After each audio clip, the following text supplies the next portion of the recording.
Hey everyone, this is Greg with Rumor Flies slash And Ryan. inDEPTH Media. Yeah, Ryan is present as well. And Josh.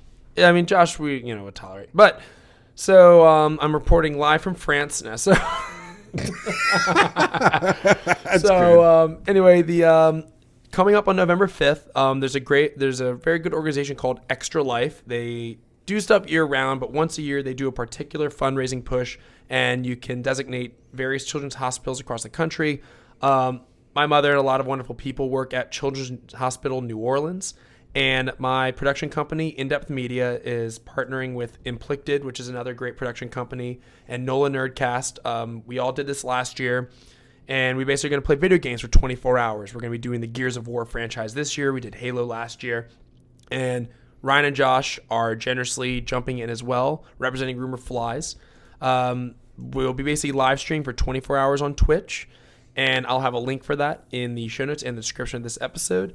But yeah, please consider checking it out on November 5th. We'll be going live for 24 hours. You can participate in the Twitch channel. You can donate to it. It'll be a ton of fun. There will be incentives for donations. Indeed. There will be great incentives for it. The best, you wouldn't believe them.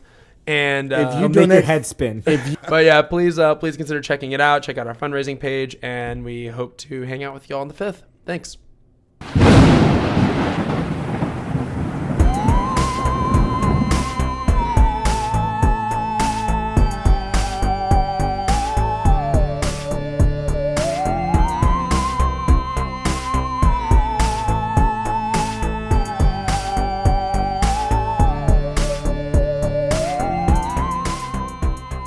All right, welcome to Rumor Flies. I'm Ryan. Hello, bruv. I'm Josh. Oi! And that's Greg with inDEPTH Media. So I know it seems like we just had the end of our season, and we haven't just started up back again. What really is going on right now is we were thinking that we should do an episode on Halloween. And everybody agreed. Everybody likes Halloween, right? Greg. You like Halloween, bruv? I just thought we needed They less sell threatening. I just thought we needed less threatening accents. They sell Halloween in France. Oh, that's right. It's Mr. Greg Tilton now, and now she has a Mrs. Greg Tilton with him. Too right. Oi, bruv. Hey, so congrats to him on that. Okay, we just gotta stop this now. Yeah. All right. Welcome to Rumor Flies, everybody. I'm Ryan, I'm Josh. I'm Greg. and today we are doing a Halloween episode. Spooky, scary. I know, it's one of our in-between season episodes that we really wanted to do. We were hoping it would fall into the season, but it didn't, so we're just doing it anyway. This is skeletal approved. Because- Good calcium for you all. Because our system. So what we're pretty much going to be doing now is talking about my personal favorite holiday, which is... Buttholes. No, Oh, we're plugging the baddest ass. But Halloween. Oh, we are. That's right. I guess we should get started. We are going to be talking about our another Darkness plug, and that is the Baddest Ass podcast. And this is going to be a very good one because it is a very interesting take on history. Yes, it's a history contest podcast, I guess. I mean, there is a contest component to it. You know what? I'm not even going to give you too much description. If you want to hear about the differences pitted between two historical figures, let's go with a few from the episodes. Pontius Pilate versus Elvis Presley.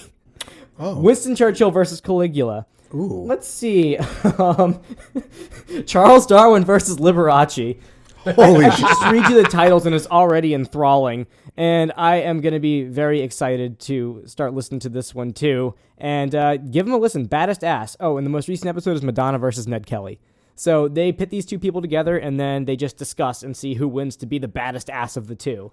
And it's a little bit recent and a little bit ancient. They have a wide range, apparently. I really want to know how they pick these two people each time, but listen to Baddest Ass. But they're all real people? Yeah, these are all real people. What I'm saying, like, they wouldn't do, like, Dumbledore versus... No, we got It's Freddie usually Mercury. historical figures, from what I can tell. We got Freddie Mercury versus Louis XIV. That's relevant to us. I just want to say, so it's like, it is all based in actual history. It's not fiction. It's all nonfiction. Yes, all nonfiction. That's what I wanted to make sure that people knew. They got sources. Sources. Like us. Anyway, so, like I said, we're doing we Halloween. got sources? Yeah, we do. And this is my favorite holiday, as I said. And Josh, do you like Halloween? No. You don't like Halloween at all? Not even a little. Really? Don't give a shit about it. Why? I'm not a big candy fan, and dressing up. There are two ladies that I know that'd be very upset with you right now. they are the exception to the rule. Too chatty. I'm sorry, Tabitha, but I don't know. Dressing up has never been my thing, and trick-or-treating's never been my thing, and I don't like horror movies, so that's not my thing either. So I'm striking out. Well, a fun childhood must have not been your thing either, so I don't know. I went to Disney.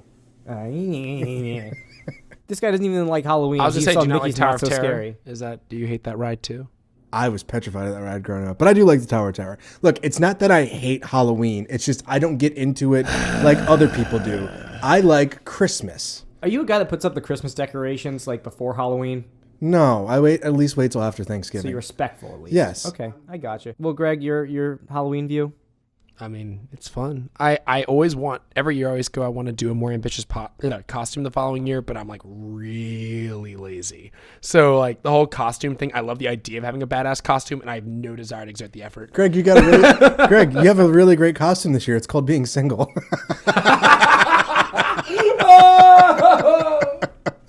All he's got to do is take off the ring. That's He's a different right. person. All I gotta do. I'm sure she'd love that. We are going to catch some fire. I will be beaten down by your wife No, she's very gonna shortly. kick my ass for not stopping. That'll be spooky for someone, Greg. Yeah, yeah. It's spooky for someone, that's for sure. Terrifying stories to come. I have to go home to this, just so y'all know. We don't. She probably already knows by the time you get home. Greg would know. He's married for a couple days The now. old ball and chain. Am I right, fellas? So anyway, Greg puts the Fruit Loops on the table. You don't know how good you have it, lady. this holiday is wrapped in a lot of folklore, myth, and all sorts of different things. Honestly, it's kind of a big mishmash of everything. So, and there's a whole lot of lore that has come with it. There's even a movie about a guy that goes and murders a bunch of people on Halloween. What's it called? Fact checker Greg, look that one up for us. It's called The Holiday on October 31st. Okay, gotcha. All right. Anyway, so we're going to be covering a couple myths just for fun. This won't be as intensive as the other episodes, but we're still going to have all of our facts, and I think a few people are going to die in this one. So we haven't had any deaths in a while. I was going to say, I feel like we've gotten a little lighter on the death. We're going to make up for it. Children are going to die in this one. It sounds like par for the course, actually. Okay, so Josh, you want to start us off? Yeah, You want to start the route for the trick-or-treating? Yes. I hate trick-or-treating.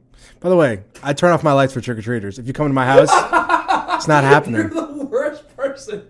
It's not happening. Well, he's dressed as Goose from Top Gun right now, so, I mean, that's one thing. But, you're just going to make it scarier. I'm going to, turn off the lights and just leave the door open and scare the crap out of the kids when they try to walk past the threshold. You leave me and my homoerotic volleyball montages alone, okay? All right. Continue. So what I'm going to talk about is Halloween being a pagan holiday. Question mark? Nobody knows. So That's it. Thank you. See y'all next week. So in fact, Halloween is part of a 3-day Podcast ever. Yeah, I know, right? Halloween is actually part of a 3-day observance of All Hallowtide is what it's called. And this trifecta is All Hallows Eve, or Halloween, All Saints Day, and All Souls Day. El Dia de los Muertos. Oh, you're actually Same right. thing. Yeah, you are correct. And so it's the October 31st, which is Halloween. November 1st is All Saints Day, and November 2nd is All Souls Day. Huh. Shows what kind of bad New Orleans Catholic I was. I thought that All Souls Day was on October 31st. I'm wrong. Nope, November 2nd. Okay. So, and what those three are supposed to be is a remembrance of those who have died and passed on before, who were faithful, including saints and martyrs. And I always thought it was really interesting that they said who were faithful, because if you weren't faithful, then they definitely weren't praying for you. Screw you. You're not getting a holiday. That's exactly it. So, I don't know. I just thought that was really interesting. So, Halloween, okay, it is believed that it is derived from British and Irish, specifically Celtic harvest festivals. Or Celtic for the people that are going to yell at us for that. The Boston Celtics. Yeah, they get away with it. That's weird. Yeah, that's right. That's a good point. Yeah. We're also in America, so we can say things how we want to. And we're in New Orleans, so we can say things incorrectly and it's all right. gun, Like babe. soccer. So yeah, they believed it specifically comes from Celtic or Celtic harvest festivals. And those harvest festivals have pagan roots and were eventually Christianized. Okay, now Was that a joke saying that harvest has pagan roots? I didn't even realize that. That's good. God, I'm usually on my pun game too. Well, you were accidentally on it. Ah, man. Well, that's what some people believe. Now, other people believe that it always started solely as a Christian holiday, and the exact origins of it are unsure. But there is a lot of things that point to it being a pagan holiday from the Celtic harvest festivals.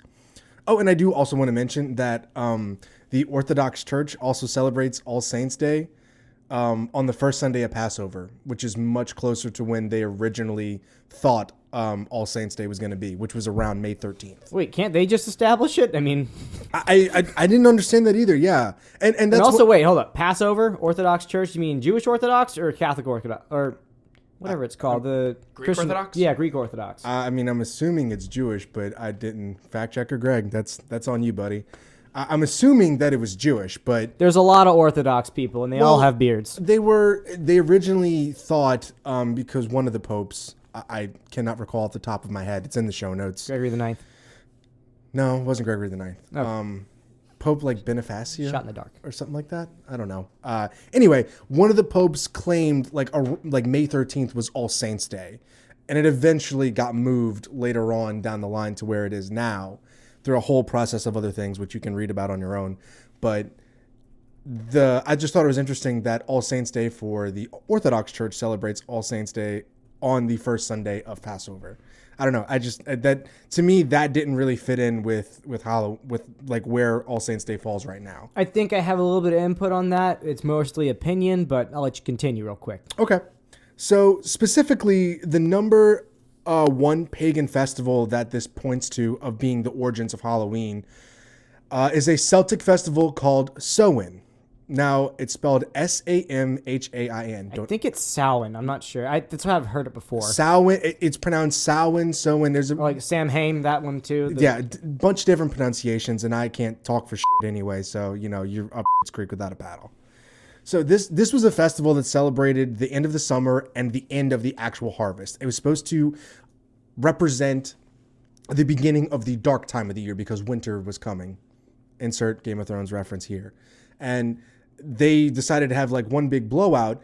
And the reason why that it was actually Christianized was because church missionaries believed that it would be easier for all the pagans to move over to Christianity if they kept some of the same holidays that the pagans had, which is how All Hallows Eve came about on October 31st. Exactly what I was going to imply. I guess the other side analog of it, like the 180, is Easter.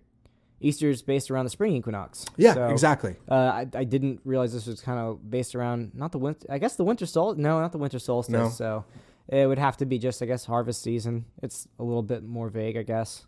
Yeah, but that's the basic roots of where Halloween came from, and there's a lot more theories out there to where it exactly comes from.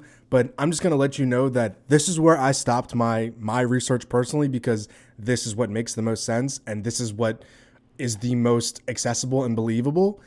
But there is a lot of other sources out there that it goes a lot more in depth, and there's a lot more to it from all kinds of different religions, all kinds of different representations of what Halloween is today. And there's a lot of research out there, and I could literally spend an hour and a half on it. But to me, that was the clearest and most concise way to actually show that Halloween, while they don't know for sure it comes from a pagan holiday, this is the pagan holiday they specifically point to where it comes from. So I guess the real question is, you have All Hallows Eve. Is that a Christian or Catholic official holiday? No. So it's just a certain eve that's happening. They're just calling it that. It's like it's a 3-day observance. Because I know All Souls Day is definitely a Catholic observed holiday, and so is All Saints Day. But All Hallows Eve is another type of situation. I'm not sure if that one's actually observed by any Christian denomination. Greg, can you check that out? Because I don't think it is. Sorry, I'm still doing the research on the other ones. What's the question you just asked me? Is All Hallows Eve an actual holiday recognized by the Catholic Church? All Hallows Eve? Yeah. Or is it a Christian holiday? Or a Christian holiday, yeah. Because that's the real linchpin in the whole thing. Yeah. Because definitely there's certainly roots in the pagan tradition. And that also shows why Halloween, I guess, I don't know how big it is in UK now, but everything that I saw, it had a bunch of things back from like these mummery shows that they would do, which is just kind of like little skits that people do at people's doors, like the even more annoying version of Christmas caroling. And they would give kids little treats and like that back in medieval times. It came over to here, and then like in about the 30s, kids started trick-or-treating or something like that. And then afterwards, it became big in America. So once again, we took something from the British. Yeah, right. Too right. Well, the thing that I thought was interesting is that the Gaelic belief actually believed the day ended at sunset. So that's why the celebration didn't begin until typically after the sun went down. Okay. So I thought that was another interesting point to bring up that really points to why. I mean, because think about it. If Halloween falls on a Saturday, nobody's really dressing up and partying and having a good time like they would during the day as opposed to at night. I would love to have 2 Halloweens a year. That's how much I love the holiday. So moving it to a daytime thing, not a problem for me. But your typical average go-getter, Ryan, that's not you. Okay. That's what I'm referencing. But yeah, to me, if you would ask me, and this is just me, this is my own conjecture, that yeah, Halloween definitely is a pagan holiday, and I can see a lot of the pagan roots where it comes from. Right. I mean, there's no denying it was eventually Christianized, okay, and so it was definitely a part of the teachings and a lot of what the Christians were going after, because I mean, it made it easier for people to convert from those heathens being pagans to being Christians. Right, and we just moved it on to what it is today. St. Michael Myers goes around and kills non-virgins, so So there seems to be this is very quick Googling. It's actually very difficult to look up a lot of this stuff, surprisingly. But some parts of the world, there are observances of All Hallows Eve, including attending church services and lighting candles on the graves of the dead. That's enough for me right there. But in other areas, it's considered a more commercial and secular celebration. So I'm not sure what more or less means, but there definitely seems to be, like, I was finding these Catholic sites that were like debating it and people being like, how do we in the 21st century like do like of the world versus in the world? Like, it's all like, it's very, I think what the real takeaway here is that it's a very strange combination. So it's not a national holiday. It's not a widely observed religious holiday, but it's something that's acknowledged by a whole lot of people, including at least a couple entire countries. They're just like, well, we got this holiday. We'll just kind of leave it here on the table, but do what you will with it, man. I guess that's how it ended up becoming so morbid and having all the candy and everything. There's a bunch of other things involved with that. A lot of what I remember, and this is kind of breaching into your territory, Ryan, that a lot of people, especially Christians, would go and light candles in the graveyards for the dead in remembrance of them. I consider that to be a pretty good Christian I'm observance. seeing a lot of references to that. So I think it's not widespread or institutionalized. It's hard to pinpoint and say this is definitely a pagan holiday or this is definitely a Christian holiday. And everything I see, the church doesn't seem to be actually involved in it. It seems to be cultural. People decide to do it. The church, unlike the church has a Christmas mass, right? They have a vigil. They have these different things. There doesn't seem to be any direct interaction by the church on Halloween. It's a Christian fan fiction holiday. Okay. It's something like that, like they're just like, well, we'll acknowledge it, but it was a good, fan film of it. There's plenty of Star Wars ones like that, but it's not canon, but we'll accept it. Yes. Okay. There we go. We'll go with that. But yeah, I thought that's the problem with this is I'm sitting here trying to tell you if it's a pagan holiday or not, but the truth is I can't tell you for certain. I can give you the proof that leads me to believe one way or the other. And to me, my personal opinion, it is a pagan holiday that was eventually Christianized, which is what a lot of people believe, right now. I kind of like going with the whole who came first type of thing. The chicken or the egg? Yeah, this one's a little bit looser than Easter because this is off the dome. Nobody jump at me for this. I think we're eventually going to do an Easter episode one day. But generally, the spring equinox, Easter, falls in the same way. And it was heavily implied that the Catholic Church decided to put the resurrection and the crucifixion of Jesus and all that stuff right around that time because it was easier for pagans to would be, instead of celebrating one holiday, it's just a new one, you know? It's not saying that, the whole Jesus thing is debunked or anything. They just chose to observe his resurrection at that time since there is no thing in the Bible that says exactly what day he had resurrected on. And that's the thing is it doesn't change the fact, that if you're a Christian that you believe it, it's just this is the day they happen to pick.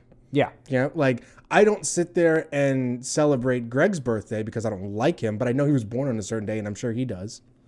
I don't know what that has to do with anything. I just wanted to take a swipe at Was him. the whole eating things the first cultural appropriations? Definitely not the first, but early ones. Definitely not the first. Very early ones. All right, next topic. All right, yeah, let's go ahead. All right, so my next topics, that's plural, are going to be a little bit more rumory. We're going from like a very viscous myth that can't be completely converted to more of like a non-Newtonian fluid, where if you poke it enough, it becomes a solid answer. So we're going to go ahead with that. I'm going to be covering the next two because Josh and his toothbrush giving out ass at Halloween is not as enthusiastic about this, so he's going to be the peanut gallery. Here's a question here. Okay. Would you rather get a toothbrush or raisins from someone? Raisins, because I can throw them back at you and it hurts, and I have multiple of them as ammo. I can hurt you with a toothbrush. Just You give know me what? enough time. I'll bring a rubber band with me. Those raisins automatically become pellets. There you go. I mean, look, I don't give out anything. I just turn off the fucking light, okay? You're not welcome. You're the worst Get kind of off my person. lawn. Leave me alone. Don't knock at my shit. I hope that Clint Eastwood I marathon's was worth about it. to say fucking Clint Eastwood over here. That's how I feel, okay? He opens up a Bud Heavy and just watches the Clint Eastwood marathon and thinks about how good the old days were. Back in the Reagan times, when Josh wasn't even born. The glory days. Occasionally he switches over to Turner Classic just to see if there's any John Wayne on there. Mix it up a little bit. I mean, look, I love the Duke. That's all I'm All going to right, say. partner, now we're going to be talking about tainted treats. John Wayne died with 5 pounds of unground meat. That almost sounded Oh like, my That God. sounds like a JFK. We just hit it. What? Oh, okay. You know what? I'm just too excited about it to hold it. We're going to cover one day if John Wayne died from radiation poisoning. Ooh. Yeah, that one's really good during Genghis Khan. Oh, your last impression definitely sounded more like JFK. Yeah, I was going to say, you were totally going with John Fitzgerald there. Are you gonna put a man on the moon? Do you feel lucky, punk? Now I'm just crossing over 3 people. All right, okay. So anyway, we're going to be covering tainted treats, and there are a wide variety of these myths going around forever. It started off in the 20th century still, but there's different variations of it. Now, just off the dome, I'm going to ask you two, when I say tainted treats, what do you think of? Because there's a few different ones. I think Don't give me a smart-ass answer. I was going to say 2 pieces of candy wedged between...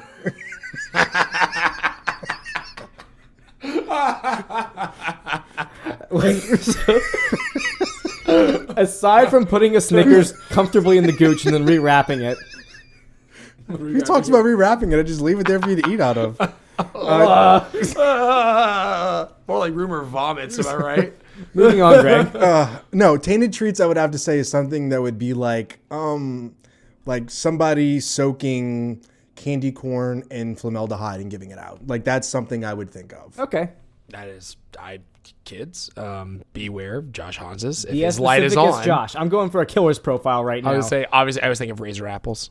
Razor. There we go. That's one of the ones we're going to be covering. That's Josh- I what did would too. I think. just don't want to give Ryan that fucking credit. I'm just saying, Josh, I'm going to give you the little flaw right there. Nobody eats candy corn, so you would kill nobody. Screw you. Speak for yourself. Candy corn is awesome. You don't even like cheese. You're French and you don't like cheese. Candy What the corn fuck, is Greg? amazing. You're diverting from the original topic, which is candy corn is amazing. So piss off. Okay. Everybody, hate mail, rumorflies@gmail.com. Greg Tilton. Candy corn. Yeah, you're Please send in your own version of tainted treats. Are you Team Greg or Team Ryan? Because if you love freedom, then you're Team Greg and love candy corn. No, please send in your own version of tainted treats. Maybe some of what I described. Maybe not. It's up to you. Direct it to Greg, please. How would you try to kill little children? Pretty much that's what Josh is asking right now. Jesus, we just went there. Okay. Eating Snickers out of a taint would not kill anyone. There's no we in No, this. no. Eating Snickers out of a taint would not kill anyone. Let's be fair. Depends on whose taint. All right. Okay, so we're going to go into people that did go there already, though. So we're going to be talking about, yes, razor apples, but also the idea has anybody indiscriminately poisoned children with candy on Halloween night? Because there have been tons of advertisements throughout the years saying that parents should check their children's candy before they consume it. This is because they believe that some mischievous people, a little bit beyond mischievous actually, have gone ahead and put a variety of different contaminants inside of the little sugary sweets. So, Formaldehyde, right? Yes. Actually, I don't think formaldehyde comes up in here. It may have. I just didn't go that deep down the rabbit hole. So, great concern over poison candy started after a 1970 New York Times article cited some specific cases of potential candy tampering. Most were unsubstantiated. We're going to start right there. So you're telling me that the media reported on something that wasn't true? Completely false. I was talking about how many times that in this podcast we've talked about something where the media has blown it way out of proportion and people just fell in line because they reported it. In fairness, yes, blowing things out of proportion makes the media money. Look at that fault in the system. That's how it is. Deal with it. It doesn't work for anybody except for them. So anyway, so with that New York Times article being cited, there are a few instances of a little bit of actual candy tainting. I'm going to say poisoning or contamination because I just don't want you to go back to taint jokes, okay? Still laughing. Yep. All right. So in 1959, a dentist, the ultimate nemesis of Halloween, gave candy to children that was actually candy-coated laxatives. Nice. Yeah, there you go. So I guess it's like licorice, but it's just laxatives covered in the candy coating, you know? He legitimately gave them tainted candy. Oh, no. No. Okay, so he was charged with outrage of public decency and unlawful dispensing of drugs. I say it's a fair charge, the unlawful dispensing of drugs, and just the outrage of public decency. I don't know if that's still in the books these days, but apparently it was at one point. Okay. They'll make up anything as long as they can arrest you for it. So, in 1964, a Halloween-hating liberal witch gave out packages to kids that she deemed too old to trick-or-treat. So she was like, you may be 12, but you got some stubble coming in, so you're not getting this candy. I think anybody has the right to get diabetes, okay? I think anybody can be old enough to trick-or-treat. I'm just going to go with that one right there, too. Okay. Find me trick-or-treating around my neighborhood tonight. Okay. So these packages contain things like steel wool, dog treats, and ant buttons. What is an ant button? I just have the answer for you, Josh. An ant button is actually poison. An ant button is ant poison. Okay. It's the little things you put around the house in order to... no, it's bifenthrin. Probably. I'm going to wait for Greg's answer on this one. We can get off of this because none of it means anything. Moving on. So, yes, there was poison here. However, it was clearly labeled as poison and were not suggested for consumption. So as long as I label it as something not to eat and I wrap it in a candy wrapper, that's fine? No, it's more of the thing like somebody gives you one of those fake peanut cans and you open it up and the snake like jumps out and you're like, whoa! You actually are not supposed to eat the snake afterwards, and it's implied that you don't eat that, and those are not the actual peanuts. Except this one's clearly labeled as poison, probably has a skull and crossbones because it was the 60s and they did that still. I wish they had bigger labels like that on there. Like, Maybe they were just pirates. Yeah, oh, okay. Pirate poison. Scurvy. It's scurvy in a bottle. Anyway, so we have two instances of people actually more or less. The first one, poisoning in the non-lethal way for the most part with the laxatives. And then we have the woman in 1964 who, yes, gave kids poison, but I don't really consider it to be for malicious intent. It was more of just like, you should be better than this. You're telling me that you're defending someone who poisoned kids? No, it's who's going to bite into steel wool or dog treats. Okay, I have eaten dog treats, but aside from me... I have a friend who has also done that. Yeah, I mean, they're not that bad, depending on what you get. Bacon strips taste nothing like bacon. Moving on. That's why they're called Pagan strips, Ryan. Yeah. Well, read the label, you piece of shit. Because beggars can't be woofers. Oh. That was fucking terrible. That was great. I want to cut it, but I'll just share my shame with everyone. So anyway, sociologist Joel Best research reports of tampered candy from 1958 to 1983. So the years are a little bit off at this point, but I do have data from after that. 90 instances may have been considered tampering with candy, but none of them were considered random attempts of harm to children. So that's important to say. None of them were considered to be somebody indiscriminately poisoning their entire batch of candy corn, which kids won't eat anyway, and then afterwards just letting them run free with it and just everyone ends up dead later on, like Halloween 3, it just happens. So anyway, of 5 deaths that were found, none of them were indiscriminate acts. They were actually discriminate, it might be worse. They were specifically targeted towards children. Take that as you will. I think that actually is a little bit different than what the rumor says, parents checking their children's candy because there's psychos doing that. This one's kind of unfortunate, honestly. The most notable case that fueled the poisoning fears was an 8-year-old boy that died in 1974 after eating cyanide-laced pixie sticks. Holy shit. Yeah, that's pretty serious right there. There's one for the people that it was a naysayer. I can't say it didn't happen because it clearly did, but still not indiscriminate. It actually turns out the police investigation determined that the boy's father had poisoned him to claim life insurance money. Just got even darker. So, you're welcome, Dark Myths. Anyway, the other supposed cases weren't anything too serious. It's just like tampering related, like the supposed deaths. I was going to say, it's not serious, but they still died. Yeah, but it isn't as malicious. It's stuff that was... That makes it so much better. Ryan, just go. They weren't actually tampered, though. Just keep going. That was the only one. Power this was tampering. No, this is actually important. Dude. The other cases of death were stuff that were enlarged heart, natural causes, just as natural causes, streptococcus infection, and then, let's see. Wait, no. You cannot die by eating candy if you have that kind of infection. Exactly. No, I'm saying that like these cases that they thought was candy poisoning actually just ended up being these things. And you can't get an enlarged heart from eating candy. That's what I was going to say. Yeah, these things were just random instances that happened around Halloween where they thought it was candy initially. Okay. So yeah, we got the heart, natural causes, streptococcus infection, eating his uncle's stashed heroin, and then moving on. Glossing over, keep going. Yes. Somebody ate his uncle's stashed heroin. I don't know if that one was complete. I just don't believe that one. Yeah, because any good uncle who does heroin wouldn't leave it out for kids to find. Let's just be real. Okay, I don't have experience with eating heroin, or anything else with heroin. On our next video supplement. But Foz does heroin. Eats. Oh, God. We'll prove that kid wrong. We're not going to die from eating it.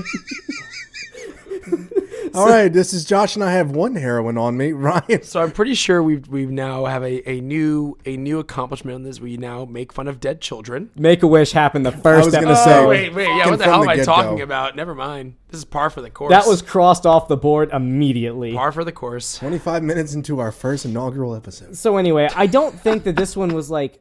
I think this case is weird. This is just conjecture. Just because I don't think heroin tastes sweet. I don't think a kid would keep eating it after that. Let's chug through it, Ryan. All it's right, not going that's to end fine. well.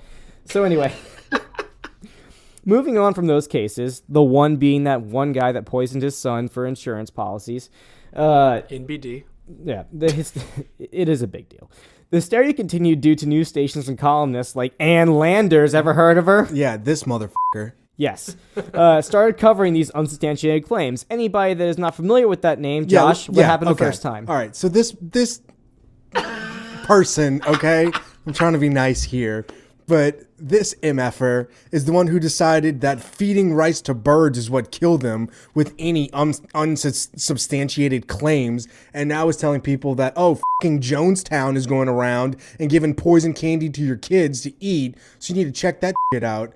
Like, lady, find something better to do with your time instead of, being fear-mongering. Maybe you should marry Dr. Oz. That's all I'm saying.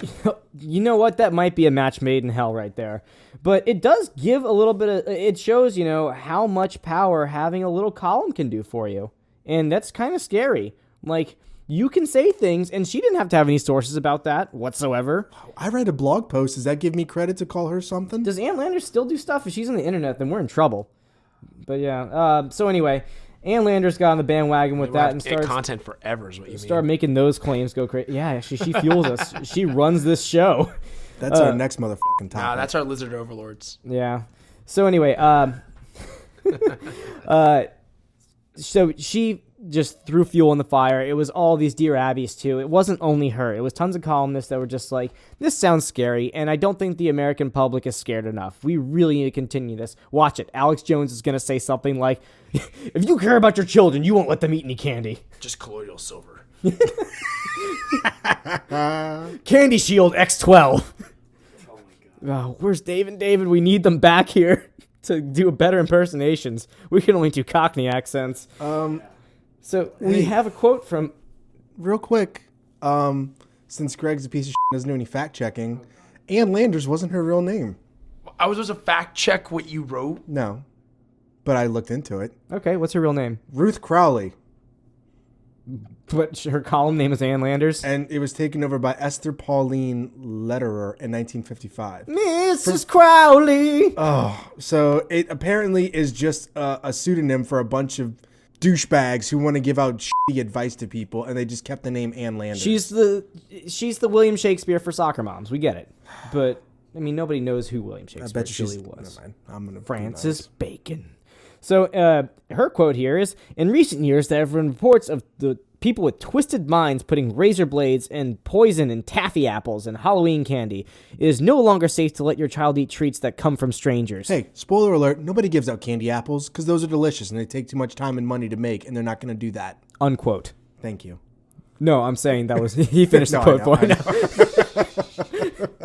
So that was Ann Landers in 1995, and it got more hysteric ever since then. So wrapping that little bit up, yes, there has been poison candy, like straight up poisoned, but none of it has been like just, go wild with it.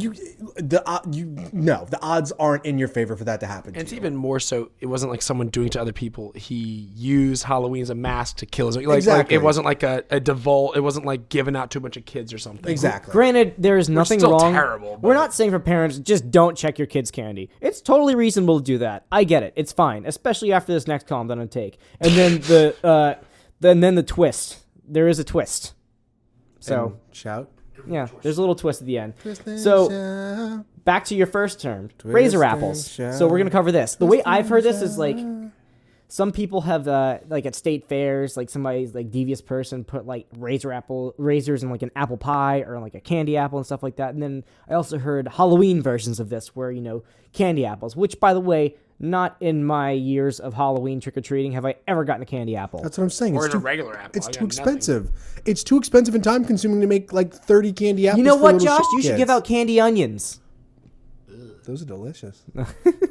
That's like the nice little prank, and nobody gets hurt unless you're allergic to onions. So, due to the spread of stories of razor-fortified apples, and Apple's best defense, of course, They're gluten free. the quote I read here was razor-fortified apples. So, I mean, clearly, it's a modification, not a contamination. Slight. So this happened in New Jersey and Ottawa and Toronto. This is where the stories came from, was those specific places. I don't get why there was that jump from New Jersey to I was Canada. just gonna say. It's a little bit weird, but that's what happened. Once again, legislation gets passed for a panic. The New Jersey... I just put in my notes the New Jersey. We'll go with it. The New Jersey passed legislation mandating prison terms for those caught booby-trapping apples. Specifically, apples. Boobies. Yes, of course you'd be going for that joke. So Only because it makes Greg die on the inside a little. just like Jenkum, we have booby-trapped apples getting people arrested. So I don't know how many people have been sent to jail for that one. I didn't find any. But in 2000, a 49-year-old man was arrested and was charged for putting needles in Snickers bars. Oh, wow. A 14-year-old pricked his mouth after biting into the bar, but required no medical attention. So it's just kind of like, ow, what was in here? Oh, man, Mom! Okay. So maybe the tainted thing, yes, it was tainted, but poison, no. I don't consider attack to be poison. He tainted him too? No, oh, just stop! So...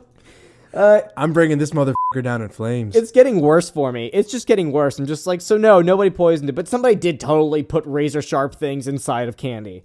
And also, Snickers bars seem to be a recurring thing here. I guess it's because everybody likes Snickers. But it's just a really interesting thing that he chose Snickers bars to put needles into, because that to me seems a lot more trouble than what it's worth, personally. Yeah, I feel like you could much more easily get away with like putting like a sewing needle in like a Laffy Taffy or something like that. Yeah, exactly. I don't Yeah. know. We're just slowly thinking of ways to like Well, harm children through this entire Look, podcast. They just realized that they weren't going to do anything to candy corn because nobody eats candy corn except in France, apparently. Yeah, well, see, Candy corn is wonderful. that's all they gave him from door to door. He would dress as a mime, but he couldn't say trick or treat Swear to because God, he was I'll a turn this mime. podcast around. I'll do it. Is that all they had after the war? Was just candy corn and it just stayed? And candy baguettes. Put candy corn on top of their baguettes. You put marmalade on anything, it's candy. Greg Tilton, 2013.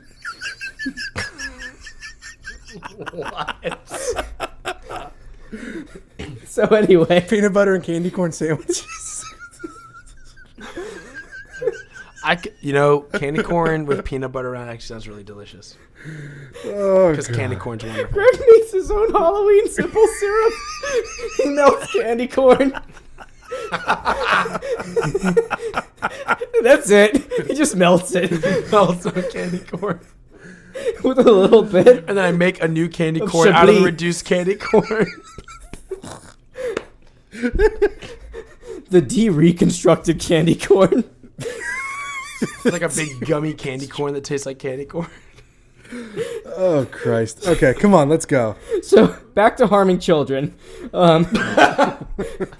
So, since 1959, around 80 cases of sharpened treats were reported, but most were hoaxes. All right? It was just children.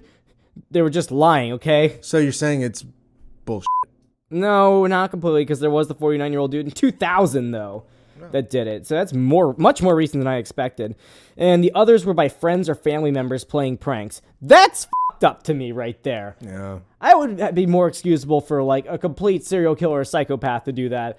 But for friends or family, it was like, ha, ha, ha, ha, ha, he just ate a safety pin type of deal. I don't know. Like, there's the whole Jimmy Kimmel thing where the parents take the candy away from their kids, which is pretty fucking hilarious. Well, taking it away is one thing. Well, I know, but, like, I can get behind that. I mean, I'm not endorsing putting, like, razor blades in, your kids' candy apples for a good gaff. But he's not saying no. Jimmy Kimmel did make the parents give him, like, chocolate-covered Lego pieces. So, that just about wraps up the whole tainted candy thing, poison candy, except there's one little zinger that happened also in 2000.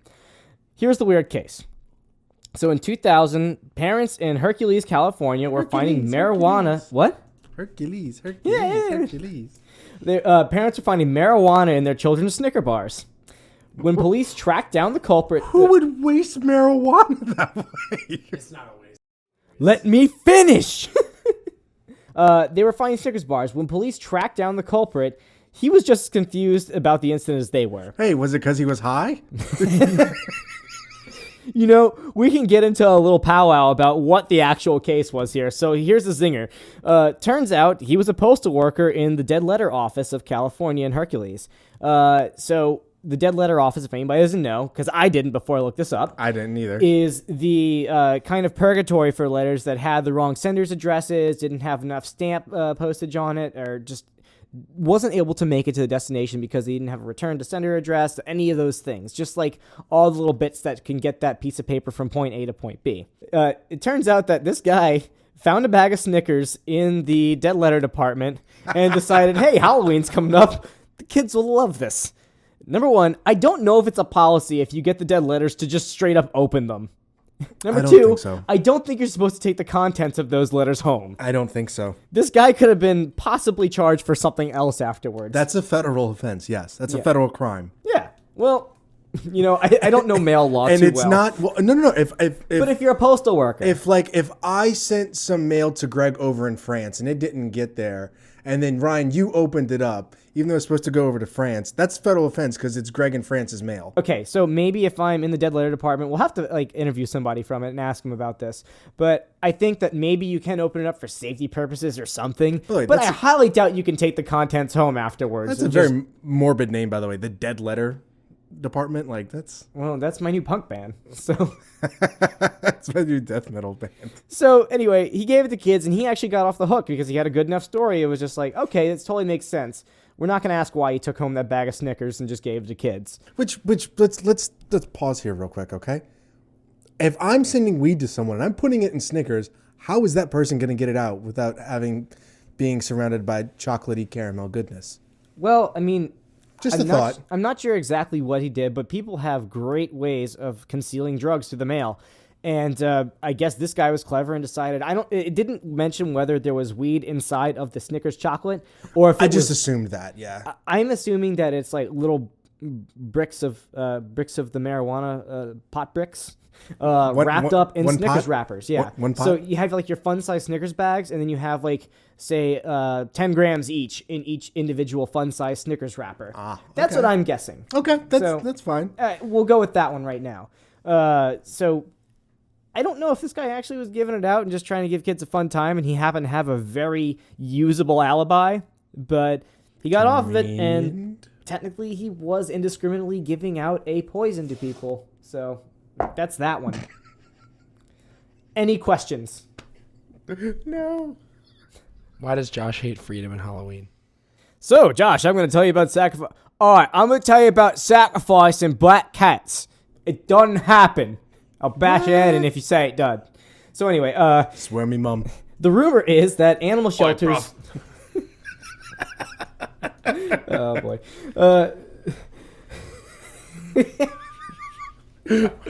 We're terrible. Let's go. More specifically, the rumor is that animal shelters routinely ban the adoption of all black cats shortly before Halloween and a little bit after to prevent cults from sacrificing them on Halloween night. So, I have heard this one before, and I have heard it from several other people, so it's not like I'm just drawing this one out of my own hat. And it turns out that it's true. Some shelters, including the Animal Welfare League, prevent adoption of black cats a few days before Halloween. All right, if these animals are on welfare, I don't want to pay for them, okay? This entitlement culture's got to go. They just come here and they say, meow, meow, I want some meow mix. That's it. And they won't stop singing that. I damn What do they song. give back to me? A purr? I want it right meow. Right meow. You see me dancing around nimbly pimbly? They got their EBT scratch card. What do you see me eating mice? So, getting slightly more political every time. So, Well, I was referencing Super Troopers. Yeah, I was. yeah, you were. That was my fault. There's actually many conflicting stories as to why this happened. The most popular is that cats are sacrificed on October 31st to honor the Druid, not exactly the same thing as Celtic, but also from the same region. The Druid holiday that honors Samhain, the Lord of the Dead. Oh, call back. There we go. So this is kind of like continuing on the history of Halloween, just little bits and pieces mixed in there. I was hoping you wouldn't cover it as deeply because I got some chocolate chips from your previous thing thrown into my cookie right Funny. It doesn't feel Druish. No one. I got it. I tried. That was terrible. We're leaving all that dead air in. Okay. Just do it. So it turns out this is not true at all. There was no holiday to placate the Lord of the Dead. Didn't happen. It was just a skewing over time. But this holiday was said to be necessary to placate evil spirits. Black cats became more popular for sacrifice because they were believed to be evil spirits that were transformed into animals. What? Racist. No, what? So you're trying to placate evil spirits, so you kill the ones that were transformed into black cats. Well, I mean, like, That's some ass backwards reasoning right there. I mean, like, but why specifically black cats, though? Probably because they were getting to people's garbage or just pissing on their flowers or something like that, and they just hated black cats afterwards. Then why not little trash kings? It only takes one. What? No, this is the medieval times. Raccoons were not known of at that point. You don't know that. No, it's true. You don't know that. Okay. Give me evidence. Oh, God. Here we Listeners. Fact checker Greg. Let's find out Listeners. where Working on raccoons right are from. now. Okay, so yeah, as a result of escapes and deliberate introductions in the mid-20th centuries, raccoons are now distributed across mainland Europe and Caucasia, Japan. So 20th century, though. yeah, that's what I'm saying. It seems they were very confined. I just first glance, they were confined to a lot of other areas specifically, but it looks like they weren't in Europe. Yeah, you, Josh. Eat That shit. was Yeah, the they're native silent to medieval They're native period. to Northern America. The Druids didn't even know about being. So, okay, that's my first point on why people may think that black cats are sacrificed on Halloween. Another belief is that the sacrifices started in medieval times, still not North America, when the church decreed that black cats were evil spirits, or familiars that aided the witch in contacting the spirit world. Once again, why would the witches sacrifice them? It's like they're just destroying their telephones and they need to make a really important call. You don't kill the cats if they are your channel to talk to the spirit world. Doesn't make any sense to me. Well, that's what they were doing in Hocus Pocus, though. Was it? They were going after the black cat because he was the reincarnated body of Zachary Banks or whatever. I'm more of a Sailor Moon guy. I know that black cat, Luna. So, in the 1230s, Pope Gregory IX, which is why I made that shot in the dark earlier for you, And it didn't work. issued a papal bull, kind of like a newsletter, just to clarify real quick. That's what a papal bull is. It's like a Catholic newsletter, saying that there has been a surge in satanic worship and cats are essential to these rituals. people started wiping out cats willy-nilly, just Good. like all over the place. Good. I hate cats. We've already talked about how you would be totally okay with shooting cats into space. In the face. Yeah, so I'm not completely against you. I'm more of a dog guy, but I'm a little less militant against the cats. I'm more just like, let them be, just don't come near me. F them. Except for my cat. My cat's a prince. So anyway, it turns out that the lack of cats led to rats and plague. Except, well, just think about that. There was a time of bubonic plague, and that's what people... No, I got you. They think Gregory the Ninth was the guy that started the bubonic plague. To be a myth inside of a myth inside of a myth, because the plague started nearly 100 years after Pope Gregory the Ninth issued the papal bull. It doesn't take that long for a newsletter to get out to everybody. Turns out that was bullshit as well. Did he click send? That's all he has to do. So the papal bull existed, but the bubonic plague was completely separated from him doing that. Getting back to the black cats, though, it stems from the Satanic Panic of the 80s. By the way, new rap name, Satanic Panic. I think it's already kind of happened, probably. I feel like it's already happened. 3-6 Mafia. The Satanic Panic of the 80s, which is similar to the witch hunts and McCarthyism for, I guess, a little bit more common things. Greg, do you want to explain McCarthyism, Mr. History Major? Sure. So in America, there are historically two Red Scares referenced, but the more famous one is during McCarthy. Senator McCarthy, as Edward R. Murrow always loved to say, the junior senator from Wisconsin. I believe it was in the 50s. Yeah, mid-50s or so. And basically, the Communist Red Scare was that he had this very famous thing. He'd go, I have in my pocket a list of 200 card-carrying communists. Then name them, bitch. Yes, and then currently infiltrating our American government. He had this idea that there were people who were infiltrating the American government that were running the show and was having all these trials by the House Un-American Activities Committee, not Commission, and HUAC. And basically they would investigate people in the American government and also just citizens, and he was encouraging people to rat out, if you see something, say something style stuff. But yeah, he just spread this panic that was completely unsubstantiated. Very, very good movie about it called Good Night and Good Luck. Oh, that's true. That one's more about its impact on Hollywood. But that is a good example. Good Night, Good too. Luck, the George Clooney film? Yeah, Good Night and Good Luck is all about Edward R. Murrow at CBS trying to take on McCarthy. I'll say at this point, the NDA is over. I'm in Trumbo 3 times. People look for me in that movie. So, the unsubstantiated is the key term right there. Just like the witch trials, the Salem witch trials, which we've covered before, and just like McCarthyism, Satanic Panic has no actual basis. There was not any uptick in satanic rituals at that point in time, and still not really. And also, Satanism is a very misunderstood concept. Right. Just watch Silicon Valley. Well, yeah, there you go. So we don't have to do that. I'm not going to get into that. Point being is that a lot of concerned parents and parent-teacher associations were like, kids are probably doing this. We should watch out for it. Turns out kids weren't doing that. They weren't as rad as everybody thought they were. So are cats really at risk? Well, the Toronto Humane Society says black cats are at no greater risk of abuse at Halloween than any other time of the year. In a survey of news reports, the Humane Society of the United States found no correlation between Halloween and animal abuse. And the Ontario Society for the Prevention of Cruelty to Animals sees no increase in cruelty cases around the holiday. So pretty much they're just saying, yeah, I mean, sure, that might happen, but we don't see anything happening with that. There's no increase on a chart or anything of just like cats being found dead anywhere. So it's kind of like an archaic type of ban on adopting black cats. Maybe there will be the one sicko or two, but the data suggests that there is no reason to prevent adoption at this point. But some places still prevent the adoption of black cats, though. Yeah, and the kind of screwed up part is if you think about it, for some kill shelters, there is a time limit, and if those cats can't be adopted in that time, and they have hopefully like this little... give a few extra days, hopefully. Maybe, I don't know. The boss is like, nope, been here for a couple weeks, gotta kill him, but we can't adopt him, so gotta kill him. He is eating too much cat food at this point. Too many meow meows. We're on a budget. So, that wraps up the myths at this point. So, let's see. As a wrap up for this, we have, is it a pagan holiday?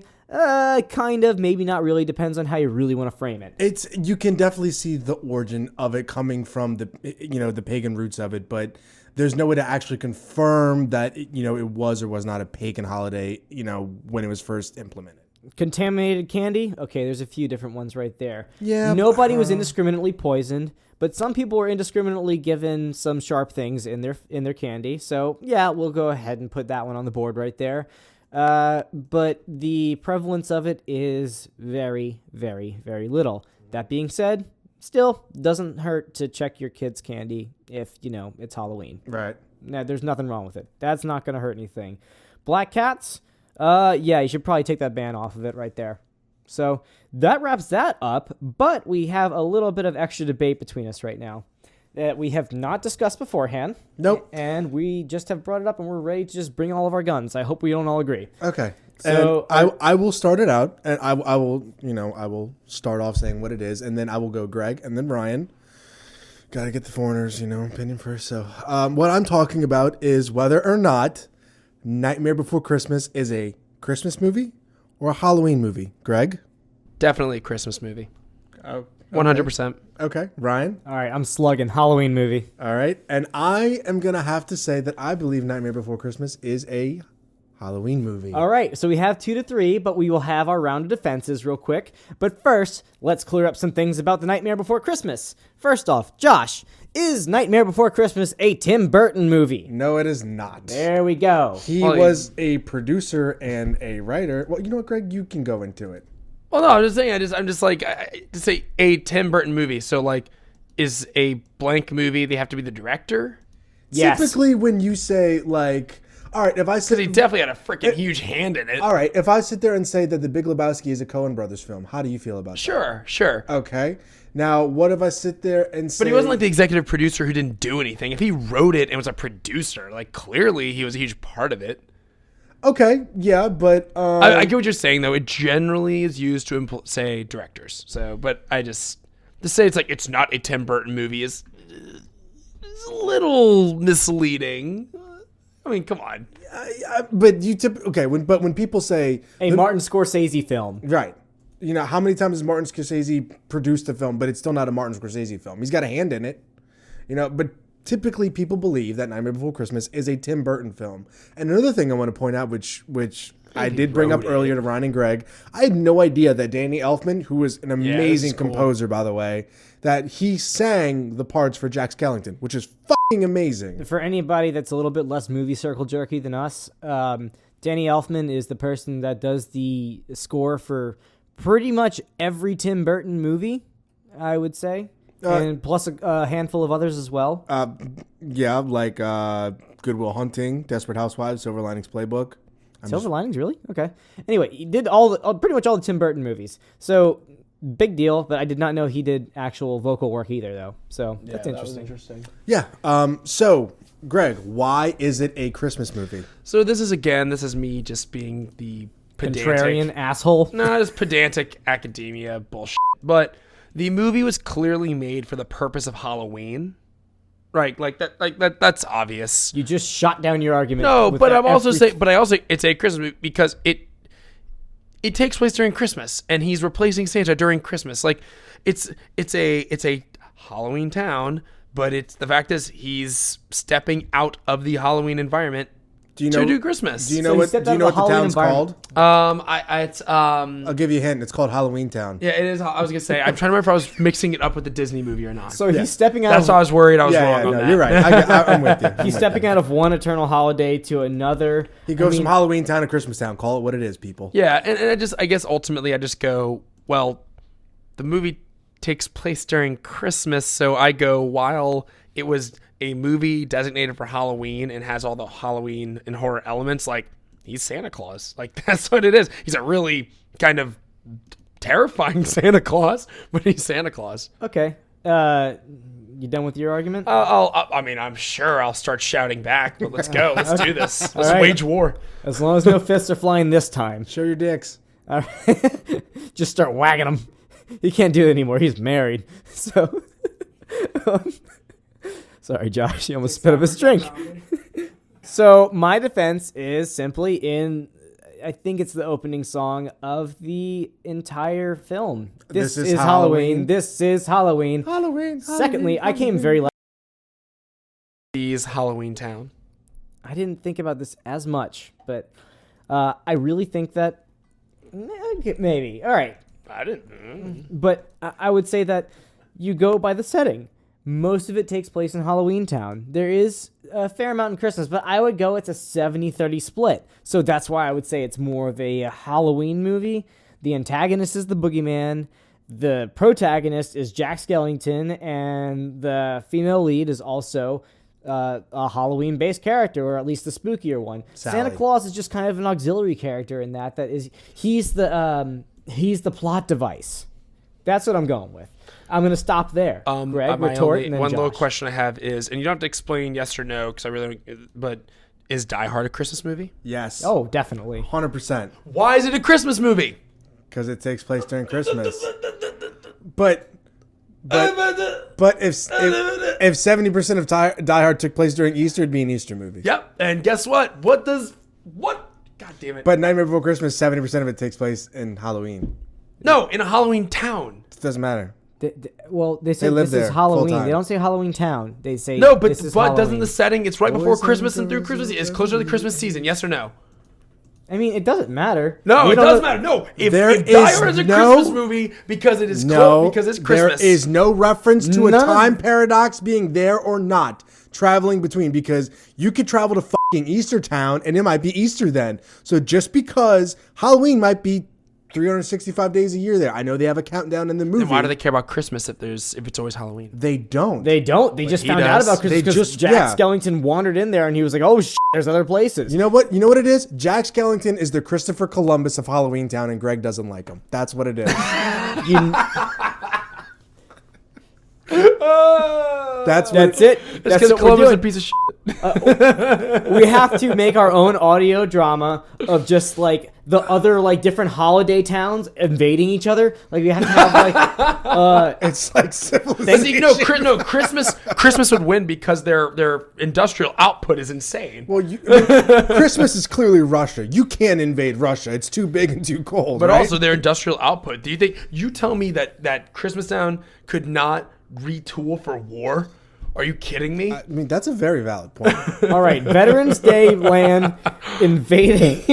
Veterans Day land, but they're all suffering. Invading No. Columbus Day lands. Columbus Day.